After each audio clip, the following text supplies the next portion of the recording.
Dwayitt York. Welcome to 90 Plus Kora and On Time Sports. We're super happy to have this interview with you. Thank you very much. Thank you.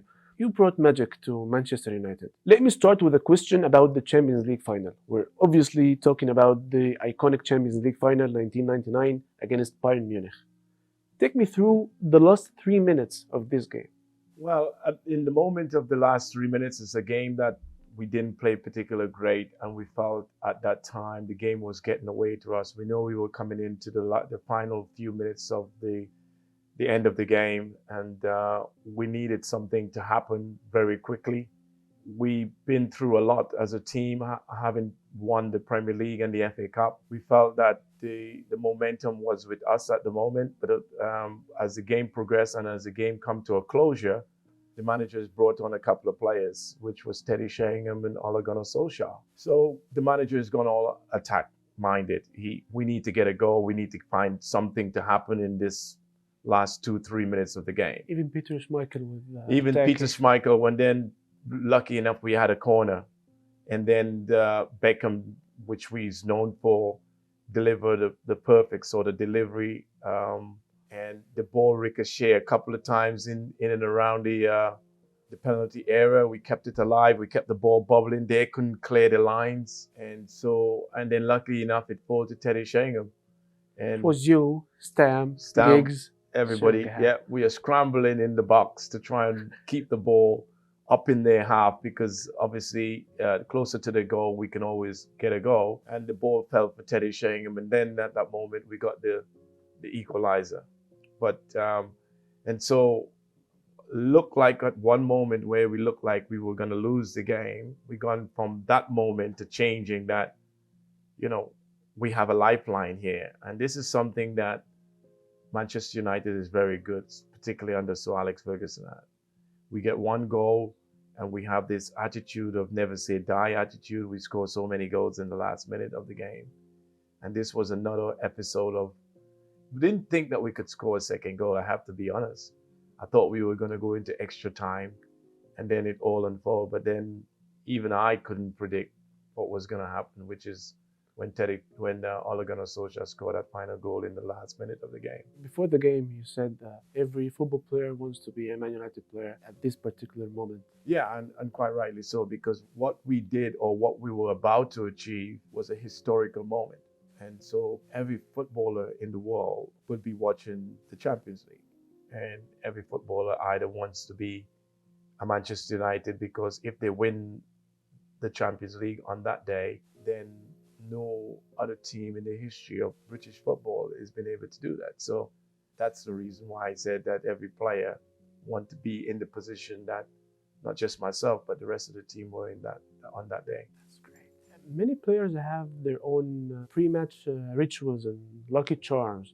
Did you have any superstitions before the game? Not really. Coming from the Caribbean, I had a very relaxed, laid-back attitude to life. And I was very blessed that I can play this game at this level. I embrace it more rather than as a burden. Ritual is just to go out and have fun. Yes, there's always going to be a winner and a loser at the end of it usually. And so I like the entertainment factor that I was going to go out and millions and thousands of people was going to be watching me play. And I embraced that. I never felt that I needed to be, I've seen so many players do these ritual things, different things, or what you call, put their shoes on differently, or one side of their socks before the left side. I was never that. I was a very free spirit person, and I go with whatever on the day happens with me.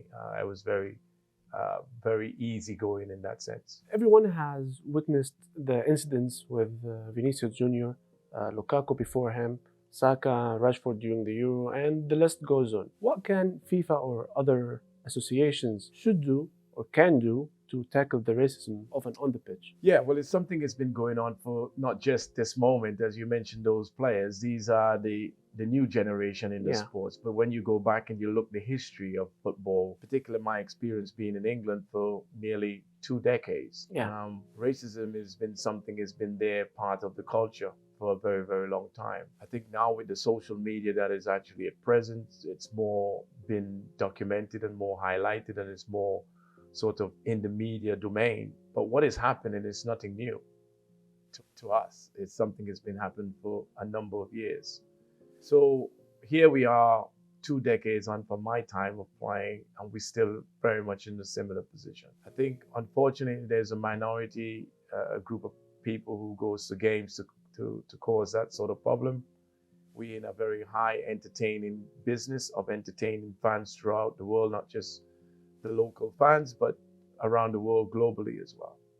I think FIFA had tried numerous things. You've seen from kneeling onto the floor to giving the recognition to chasing racism out of the game. And we have made progress, but we haven't made enough progress, in my opinion. I feel sanction has to be a little bit more stern, and we've seen that is happening a little bit more than usual. But I think clubs and fans have to be accountable for these kind of sort of racism remarks throughout the game or even in society. And so my opinion on it is that stiffer sanction has to be taken place. And I don't think the sanction that is made is tough enough. It can be a lot more tougher if we are to continue to make progress. But definitely progress has been made, but there's far more that can be done. So did you suffer from that kind of incidents when you were in England? Because you played in Man United, Aston Villa, Birmingham, maybe even played for Birmingham, who were the rival for Aston Villa. Yeah. So fans are so passionate in England. Yes, I have. I've come across it a couple of times. I wasn't one of the major black players out there that used to get a lot of it, but I certainly experienced it as a player. And it's not very nice. It's very demeaning on you as an individual, as well as the culture. I felt that at the time, it came at a time when probably I didn't play particularly well that day. Lucky enough, throughout my career, I've always been more on the winning side of things, so not having to face too many racial abuse. But I came as a bit of a surprise, but it didn't just happen once. It happened on a few occasions now, and I can understand what the players have gone through. So it's a real shame that something because of your skin color has been highlighted a little bit more for a game that you contribute and certainly entertain at a certain level as well. But let's talk about the elephant in the league. There are not enough black managers in the Premier League. You think black managers are not taking their chances? Yeah, I think that's probably a little part of it, and I think there's an element of different categories that you can look at to try and identify why. So here we are. So these are a couple of some statistics. I'm going to just tell you what it is. So there's a 44.7% of black players that represent it just in the Premier League, and there is 1%. Less than 1% manager. So that number doesn't really add up to what black players are contributing to the game, right? Let me just go on an even broader spell. We're talking just the Premier League. Can you name any other black managers that in any of the top 5 leagues in the world? There isn't, right? Can you think of one? No. There isn't, right? So we highlight in the Premier League, which is the best league in the world. But the problem is far bigger. Right. So if the best league in the world is not entertaining or giving what we consider a fair opportunity, we're not asking you to be any different, but we're asking just to be fair in the system. We don't think the system has been actually fair when you consider the number of black players that represented it. When you think of the number of black players have got the qualifications, we somehow have to start at such lower level, then get the recognition before you can get up to the top level. So i.e., here we are, there are several white players, for instance, has been given opportunity to the top leagues without some of them, without even qualifications. Right after retirement. After retirement. So Yeah. we've seen that. Yeah. But you don't see it with the black players. So this is why we are saying it's not a fair acquisition. Now, to your argument is, some of the black players have been given opportunity and maybe haven't really uplifted the level. But it still doesn't match up when you consider how many other white players has been given the chance. So, but like as I said, when you look at the bigger picture, in the top 5 leagues in the world, you go to Italy, there's no black managers in Italy. Yeah. In Spain, there is no black managers in Spain. In the MLS, even the MLS, Even the MLS. Even the MLS. There's no black managers there. So the picture is far greater, and the challenge for black managers is somehow far greater to get in. And that's a fact. We're not making it up. I'm not here trying to install anything that is not already there. Yeah, we're talking with numbers. Yeah, facts, figures. It's all there for everyone to see. Where have you been for the last 4 years? Oof. I have had a really interesting time as a person, because I obviously retired from the game. I've gone into media. I worked in the media department. I've become global ambassador for Manchester United, global ambassador for my small country of Trinidad and Tobago. I've traveled the world. I've met so many fans. I've done all of that. But there is something inside there that tells me that, football is very much still in the DNA. And so, particularly in the last 4 years, I've taken time out and I've committed myself to becoming a manager, a football manager, simply because I've seen the game has changed, simply because I know myself, simply because the commitment and the attitude to become a top manager, you have to commit to the cause. So I have to go back and cross the T's and dot the I's, which mean that I've got to go back and study, even with my career is intact as a player, still doesn't add up and gives you the right to be a manager. So you still need all your qualifications. So the past 4 years, I've spent doing my qualification, learning the game, meeting with various managers, talking about their experience, getting to learn the art of management. Football, yes, because football is in the DNA. I understand football. But the art of management is a total different to when you're a player to when you're a manager. And if you can combine the two, and so that's why I needed to go back and cross the T's and dot a few I's and meet with various managers to gain some more experience. And now that I'm in the process of management, that's where my heart is set now to be doing that.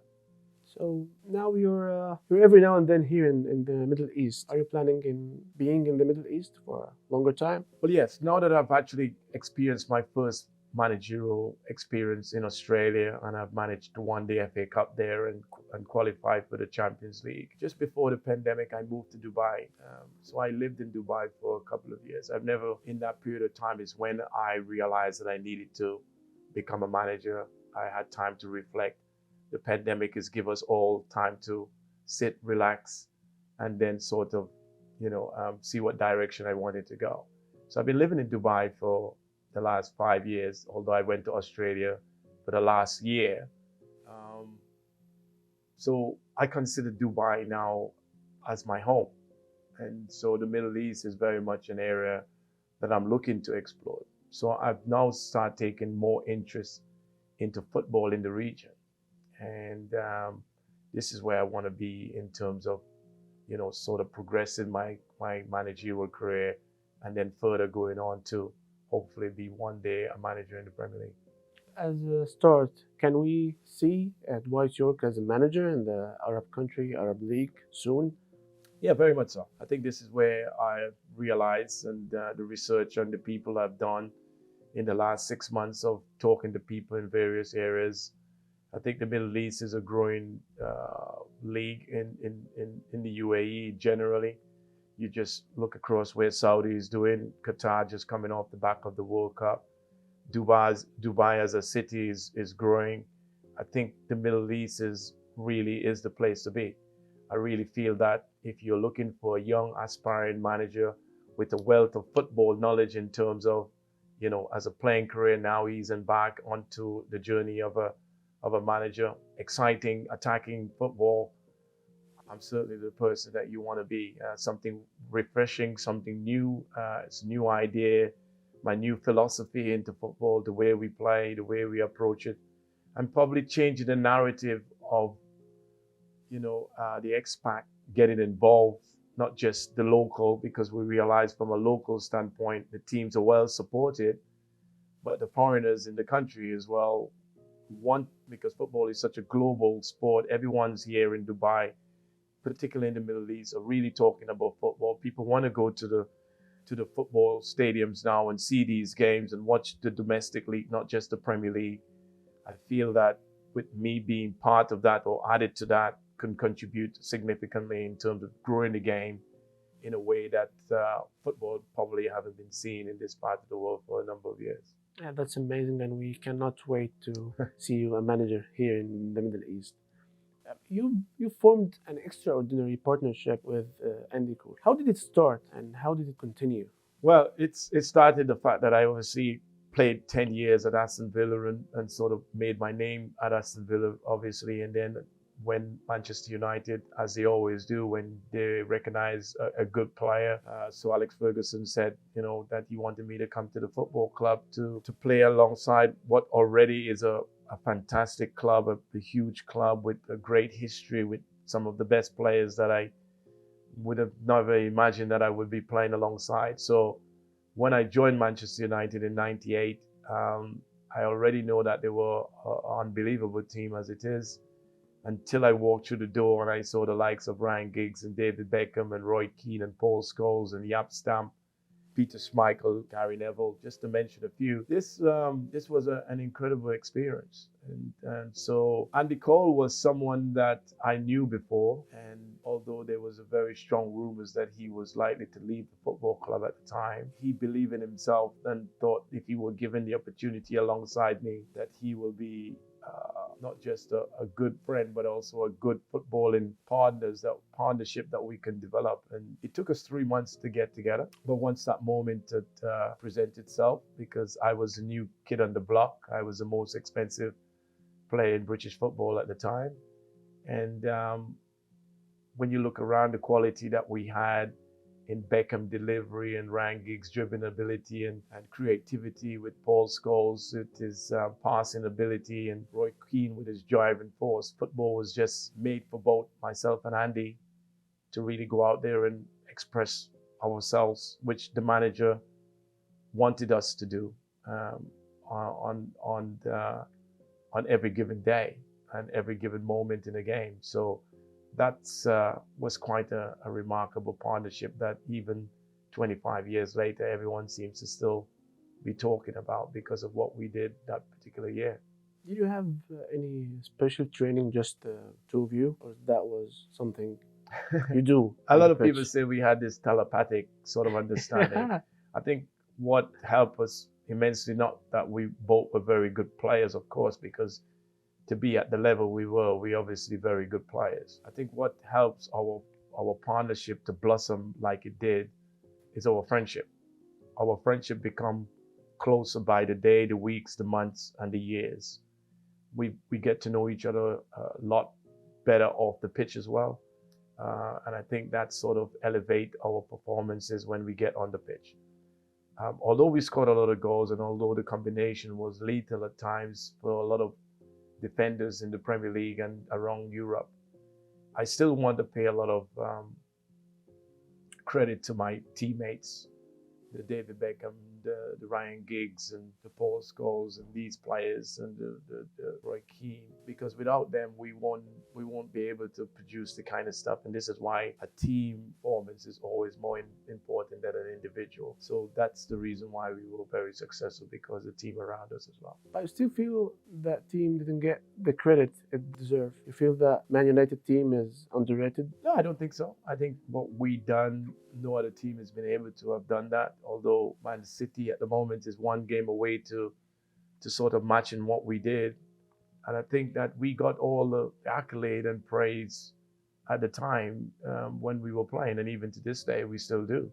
And I mean, here we are. We're talking about it 25 years later. We're still talking about it. So it's out there. It's been well documented.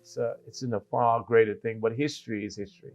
Yeah. Doesn't matter what people may think or say. History is always going to remain, and it's always going to be there. So, if City were to accomplish what we did, they would be the second team to have done it, and not the first. So it's not that hard. How hard it is for you as a Man United legend and ambassador? Is it hard to watch Man City winning everything? No, not at all. No? I'm not one of those players who I won't say bitter is the word, but who sits here and think, oh no, I don't want them to match what we did. I think if they were to match what we did, they're finally understanding what it takes to get to that level, and you got to embrace them. They're a fantastic team who won the Premier League and obviously gone on to win the FA Cup, and now they're going to experience something that only one other team has been able to have done it. And so I don't envy that. I appreciate good football, always will be. I respect Pep because I know Pep personally as well. So I wished him well and his team well. I'm not one who's gone, oh, no, I don't want it to happen, because they're not going to exceed us. They're joining us. So let's see what's happening in the next. Yeah. You were well liked by Sir Alex Ferguson, but I've recently came across a story that mentioned that you drove him crazy on a couple of occasions. Did you really fell asleep during a training session? Yeah, well, first to begin with, Sir Alex Ferguson wasn't there. This was in Australia. We went on a tour. We, coming off the back of the treble-winning tournament, we went there. Australia was great fun. We had a lot of freedom without the gaffer being there, and we all went out on the day. The moral of the story is, so we trained that day and we finished training. And so while we finished training, we sat on the floor as we do, we stretch, we do warm down, And in that process of warming down and stretching, I lie back on the floor. And so when I lie down there, I gone, okay, maybe it's better if I just sit here, because it was a beautiful day. After the morning, we finished training, and I sat there and slept for a little bit. And then, this story sort of elevated that I was sleeping, but it was after the training all finished. So this is where people are getting the misconception. Well, again, training was finished. So it wasn't like you were pretty much, during training or you do something, or I wasn't able to train, or I wasn't able to do the work. You did your job. I did my job. Yeah. And this is where people are getting misconstrued about the whole story. I came in, I trained, I did all the running, I did everything that is necessary to do. Is at the end of it, I decided to relax for a bit. Yeah. And a lot of people take it the other way. So Yeah. that was it. But as a manager, you got to understand that you have to be transparent with the players, right? And I would have been there as a manager. No matter how hard the news or whatever you want to say to your player, you have to be transparent. Yeah. I think you have to have a clear identity in conversation, especially in the modern day world that we are living in. You got to be true to the players, let them understand what it takes, tell them when they're doing wrong and when they're doing right. I think you have to have a clear understanding and a clear relationship with the players as well. As football legend, you've surely received some unusual fan mail over the years. Can you share one of the most memorable or funny messages you've ever received? Well, I think I've been very lucky that, being, I won't say famous, but being popular, you get a lot of fan mails, and you do. And often enough, in the fan mails, you get all sorts, and I've had all sorts of fan mails. But the one that I would probably share with you is that someone is claiming to be my brother. And Okay. so it was real bizarre that he carried the same name, York, and he claims that I'm his half brother somewhere along the line. So I don't know if my dad at the moment had a child away from my mom that I didn't know of, and I think that was a real. He got into your head. Yeah, that was the one that got into my head. How I could have a half brother or not known that he was my half brother. How did that story end? Well, I did ask the question my dad, and he said that wasn't particularly true. So I kind of never really followed up, because at that time, obviously, I was fully focused on playing football and not getting caught up into something that someone was trying to. But he seemed to carry the same name, the surname, but I don't know anything else after that. It's crazy. If you're a coach now, but if you could take one aspect of the modern game and transport it back to your prime playing days, what would it be? Yeah, that's an interesting one. I've not thought about it. What would it be that I would like to see from the modern game to back to my playing days? Yeah. Is that what you said? Yeah.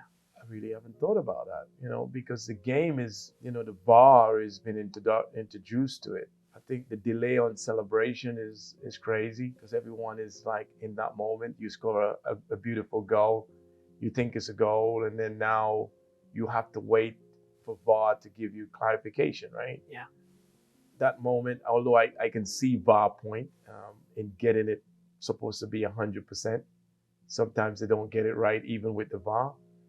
I think the beauty of the game where you score a goal, even though, and the celebration, that is something I would like to see comes back rather than having to go to VAR. And I think the VAR scenario one is an interesting one because although it's been put there to really make the correct decision, sometimes even the VAR get it wrong. And I think that's just from a human error. Yeah. That's something I would like to see a lot more consistent. Let me ask another question just like that one. If you were given the chance to make one rule and change in football, no matter how crazy, what would it be? The offside rule. I think the beauty of the game, I think the offside rule, the fraction offside should benefit the player, benefit the striker, because we're in a high entertaining game. And I think if there is a millimeter of your hands ahead of the defender, because you've got to use your hand to get leverage to run. So to create speed, you've got to move your hand. So if you're creating speed to get away from the defender, if it's that, then I think that should stand. My personal beliefs. And also a rule that I don't particularly like is come to the final of any major competition, because you don't get to be in major competition very often. Even the final of the FA Cup, the final of the Champions League, if players are suspended when they get to the final, the best players should be able to play in the final. Interesting. Because why would you deprive someone if he gets a straight yellow card on a straight red card, in the semi-final, then maybe not. But if he gets a yellow card, that doesn't disqualify him from playing in the final. Why would you deprive someone of that? Because the final is, you played all these games, and because you get a yellow card in the semi-final, you are missing the final. So why? So the final is you want to see your best player, your best team. And so the reason I said that, because in 1999, Roy Keane and Paul Scholes were disqualified. They would been lucky enough to play another final. But usually you don't get to play 2 and 3 finals in the Champions League. You're lucky if you played one. You're lucky if you play one. So why deprive these world-class players the opportunity to play in a final when you should have all your best players available for your final? You were a national hero for your people, much like Mo Salah is for Egyptians. How you describe Salah as a player? Fantastic. I think you've been crying out for. We know how passionate in the Middle East football is and how big it is. And yes, you had 1 and 2 players in the past who had represent the Middle East, but not really at the level of Mo Salah. And so with Mo Salah really raising the bar in terms of his consistency, in terms of his achievement, really engulf people more in the Middle East to relate to the Premier League. That's why the Premier League is growing, because of people like Mo Salah, who's contributing significant to. So what we say contribute means that the culture of the Middle East is now embraced in the Premier League because they have someone that they could relate to. And so that's why his contribution into the Premier League is quite influential, as well as enormous and successful one. The $1 million question. What does Man United need in order to get back on track and regain their previous glory? You mean in terms of winning? Yeah. So Man United is known for winning. Yeah. So there's a cycle. And I think this will happen. I'm predicting this will happen. So Alex Ferguson, who has been at Manchester United for 26 years, as you know, he's been able to rejuvenate and build a legacy at that football club and become very, very successful on a very high, consistent basis. We've seen Pep Guardiola do that. You watch and see when Pep decided to leave Man City, that there will no longer be the Man City of the current Man City team. Make sense? Yeah. So that cycle will revolve. I think in the meantime, what Man United need to do, the recruitment needs to be better. The quality of players that they're bringing in are not of the high standards. If you're the manager right now, Yeah. what players Man United really need, or the positions? Well, it's been well documented. A centre forward. You got to have somebody who scores you 25 plus goals if you're going to be at the very top of the game. You look at history throughout the Premier League. The teams that have won the Premier League, they always have a player in that number 9 spot, scores you 20 to 25 to 30 goals. Obviously Erling Haaland is taking it to another level now. Yeah. That's where the main goal scorer comes from, a number 9. United in the past 5 years haven't really established that. Yes, we have the likes of Anthony Martial, Zlatan, those type of guys, Cavani, who's come in and done a bit of a patched up job. But they haven't really got a sustainable number 9. And so until that particular era, because I feel that United has players in other areas that have contributed, the Marcus Rashford, the Casemiro, the Fernandes, those type of players are really creative enough to then contribute with someone in that number 9 who's already going to likely to score you between that 20, 25, 30 goals. If you can get that, plus a centre back maybe, another centre back, because it's an area that when we get one injury, we seem to have that sort of. So really and truly, what I learned, and as a coach, and from the great man in Sir Alex, your spine of your team. So you got one good goalkeeper, one good centre back, one good midfielder, one centre forward. Then you can fill the gaps in from the sides. Was Cristiano Ronaldo a problem for Man United? Oh, let me rephrase it. Man United became a better team when Cristiano Ronaldo left? Not in my opinion. I think he's been fairly criticized. I think the fact that he's been on PS Morgan, that didn't really help the cause. But when you looked at what he's contributed on his return to Manchester United, it's quite incredible. United would not have finished in the position without Cristiano Ronaldo. And so I have a lot of empathy and, towards Cristiano. I think he's a fabulous example. He's been one of the greatest players ever in the history of our sport, and he deserves a lot of praise. Now, what you find in life is that not everybody likes you. Yeah. There are people out there who doesn't like you to be successful. And the more successful you are seems like sometimes you got a lot of haters in between. And so he's highly successful, he's driven. He's got to the level he's got to with his hard work and determination. And I admire people like that. I'm lucky enough, I know him personally, and I understand what he's been through. I feel with Cristiano in the team, and feel like he's been loved, because I don't feel like he felt that he's been loved, and the way he left the football club for such a legend in the game is not how he envisioned, because he had a lot of love for Man United. He really feel that he could have brought Man United back to the level that we wanted to be. And people will somehow say that we are in a better place without Ronaldo. And for me, that's debatable. But when you have one of the greatest footballers in the world in your team, that could only make your team better rather than worse off, in my opinion.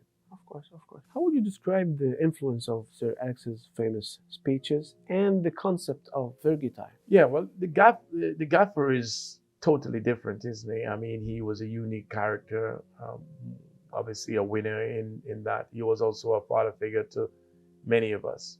I think what the legacy he's built, there was no gray area with Sir Alex.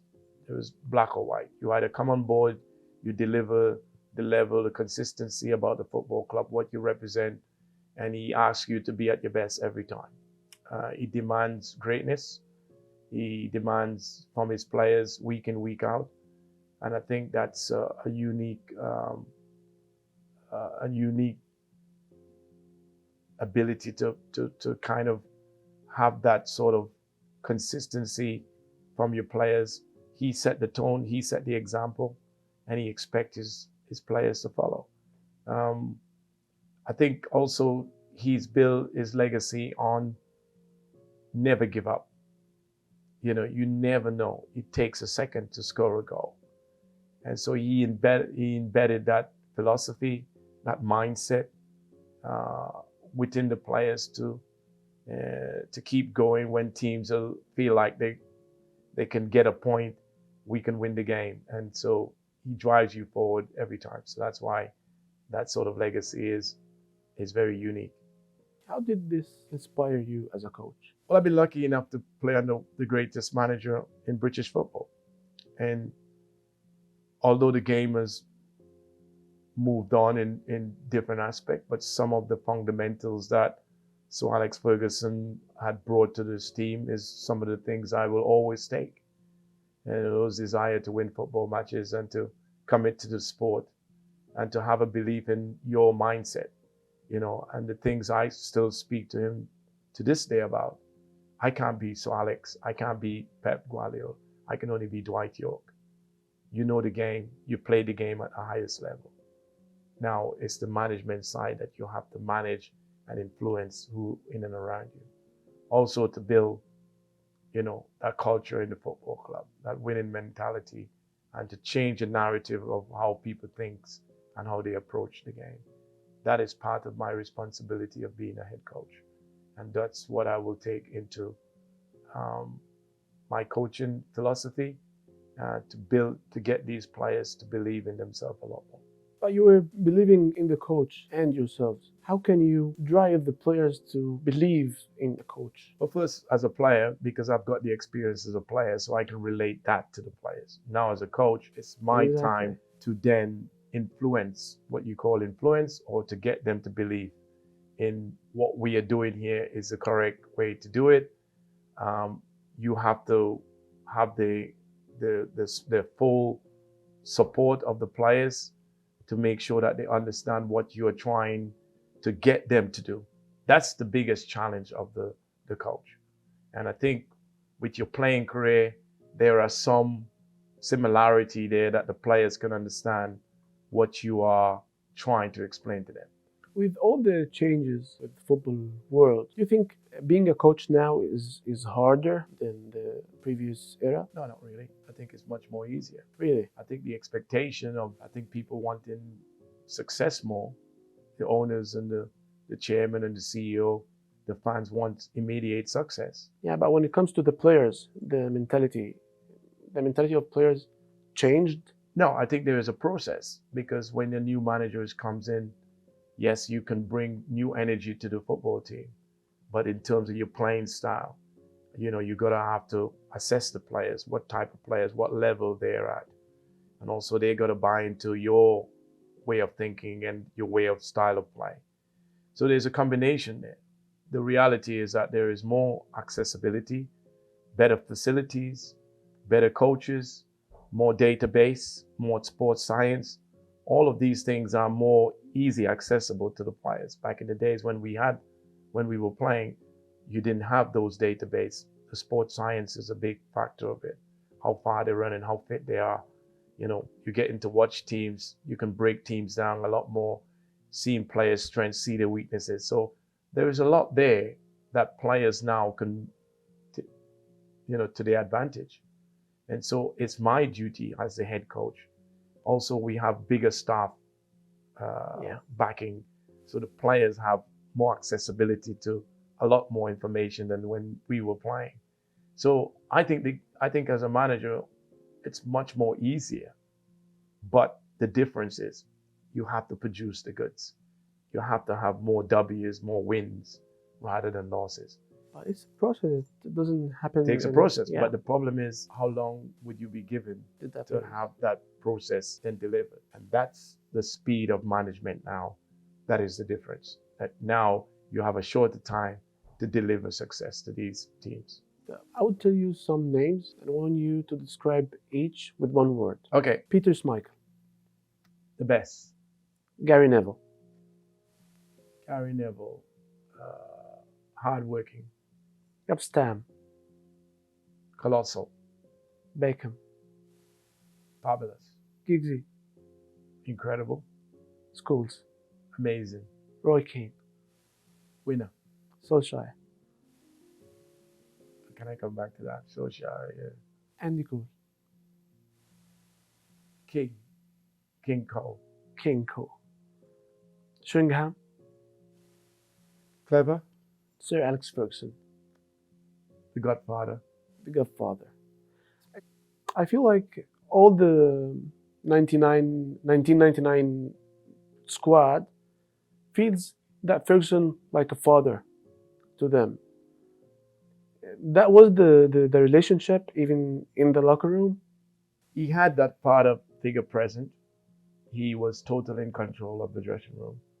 He had control over the club.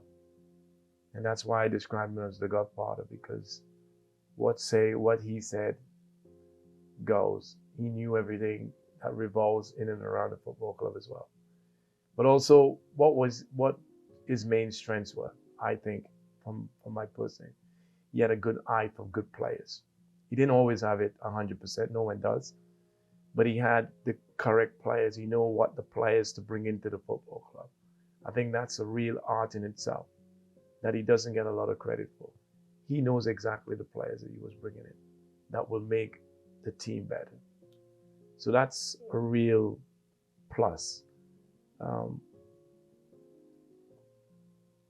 His man management skills was great. He knew when to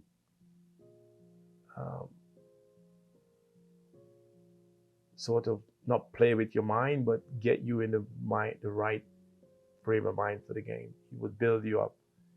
He will know when to, be firm with you, but also know when to give you that little space that you need. What is your favorite memorable moment with Sir Alex Ferguson? I think at the end of my playing career at Man United, when that moment came, that realization, finally, I was leaving the football club. I think that's when I went into the office and he said, I've accepted a bid to you to go to Blackburn. And that was my 4th year at the club. There was a little bit of emotion because I still feel at the time I was good enough to be at Man United. And so in the conversation, he turned to me and says, listen, it doesn't matter now. You are always welcome here. You will never be forgotten what you did for this football club and be part of this football club. You will always be part of history. And I think that's the moment that defined Sir Alex Ferguson as a person. And ever to this day, I know I can always pick up the phone and call the manager, and he's always there for me. And I'm ever so grateful for him giving me that opportunity. Despite the disappointment of leaving the club in my 4th year, but he made it known that, and I'm going to speak for myself, I don't know if that relationship with every other player, but that was his exact words to me, that the door will always be open at Manchester United for you. Rio Ferdinand once said he used to hate Man United before he joined Man United because he was a Leeds United player, and he said everybody hates United because they were winning everything. Did you feel that before joining Man United, or you were always a Man United fan? I was never a Man United fan. Okay. So I was a Tottenham fan. Okay. When I grew up as a kid in the Caribbean. I never hate United. I envy them because of the success that they were having. I so wanted to be part of that. Why can I not more have that rather than hate? Because I don't know why the hatred is. It's more you envy because you want to be part of a successful organization or team. And so I envy United in those days when they was very successful. Until I joined the club, I could understand why, I won't say to use the word hate, but envy, because that's what it was because of the success. You qualified with your national team to the World Cup for the very first time. How did that feel? I have a lot of highs in football. I've been very lucky to celebrate and being winners of the Premier League and the FA Cup and Champions League, even winning the Premier League Player of the Year, all of that, and score many goals.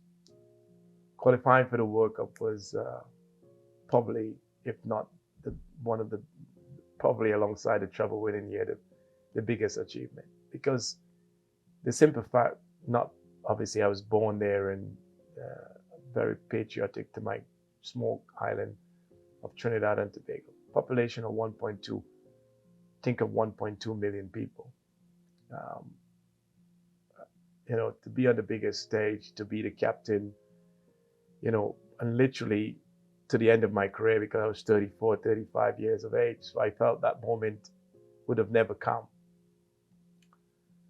It has to be one of the biggest achievements, if not the biggest achievement in my playing career, because of the magnitude of what we had to endure to get there. And to be playing on the biggest stage in our sports, listen to the national anthem played and knowing what you're representing. You wasn't just representing yourself or your family. You was representing your country and the whole of the Caribbean at that moment. To be the smallest island ever to play in the World Cup, that has to be right up there. And I've had many success, but that one was I think that a kid's dream, every kid's dream. It's incredible. Especially when you come from a country that's small. And it's not qualified before to the World Cup. I remember growing up having a fantasy of me qualifying Egypt to the World Cup, but you dreamed about it and you achieved it. Yeah. How did the people treat you? Incredible. I mean, I'm a national treasure back home because I have a stadium in my name. I've been given diplomatic community as well. So the people do recognize my achievement. The government does, and I'm very grateful. And what that brings to not just to me but to my family, it's a sense of self-satisfaction that it doesn't matter where you come from. If you are determined, you're prepared to work hard, you have a vision. I always believe if you have a really good attitude to life, you can be successful. And I'm a living proof that I've come from one of the smallest islands in the world, and I've made it to the very top of my profession, not just playing in the World Cups, but gone on to win and played among the best players in the world. But do you have any regrets in your career? Listen, I haven't been perfect. I've made mistakes along the way. I think regrets is part of your development as a human being. And my regrets that I've made me into a far better person today. So for people who are listening out there, regrets is part of your development. It's once you learn from your mistakes is the key. And I've managed to learn a lot from my mistakes I've made. And today I feel like I'm in so much of a better place than when I was maybe 25 years ago. Did you watch the Ted Lasso thing? I saw it, yeah. What do you think of that? Funny, Ted Lasso? hilarious, crazy. Just goes to show how people can see the game in different light. And while you're playing this sports, this incredible sports that reach out to so many different people, you must always have fun doing what you're doing, have a smile on your face, enjoy, embrace what you do. Because if you have passion and desire and enjoyment, you'll find it's a much better journey rather than all the seriousness about it. Yeah. Is there any character that you felt like it reminded me of myself? Yeah, well, I'm a little bit unique and a little bit different to most people, yeah. So I'm a really happy-lucky person. So I just enjoy being alive and enjoy being able to play my sport at such a high level. What is your ultimate goal as a manager? Because you said the best moment was with the national team. So do you think being a manager or a coach for your national team is the ultimate ultimate purpose for you as a manager, or it's being the manager in the Premier League? I think that's a process as well. I think both will be incredible. I think that's where my mind is. Right now is to make progress into management, which I've managed to do, and I've got off to a very good start with my first managerial sort of opportunity. Look forward to the second one now, and to keep building, because that's what it is. You don't get to the top unless you build. Ultimately, the destination will be the Premier League, because you want to be in the best league. That's what I've always done as a player. That's always been the mindset, and the mindset will be exactly the same approach: to be the best, or to get to be the best, or to be among the best in the Premier League. And of course, Trinidad and Tobago one day, hopefully, to take them to the World Cup once again as a manager. That will be the real icing on the cake. It's going to be a hell of a story, yeah? Yeah, absolutely. Thank you. Okay, I want you to say a word to your Middle Eastern fans, Man United fans, whoever. You will look at the camera directly and say a word to them. Okay. To all the fans in the Middle East, all the Manchester United fans and the Dwight York fans out there, just want to say thank you very much for your continued support. The Middle East is a wonderful place. I enjoy being here. I look forward to engaging with my fans here, certainly the Manchester United fans as well. Continue to support Manchester United. Glory, glory, Manchester United. And hopefully one day I'll be able to get to see you guys. Hopefully you'll be able to see me out here in the Middle East as a head coach in one of the teams. So take care, be safe, and God bless. Inshallah. Is there anything you want to add to the interview? Things I might didn't ask? No, I think it's been quite a wonderful interview. Thank you. Thank you so much. It was a pleasure interviewing you.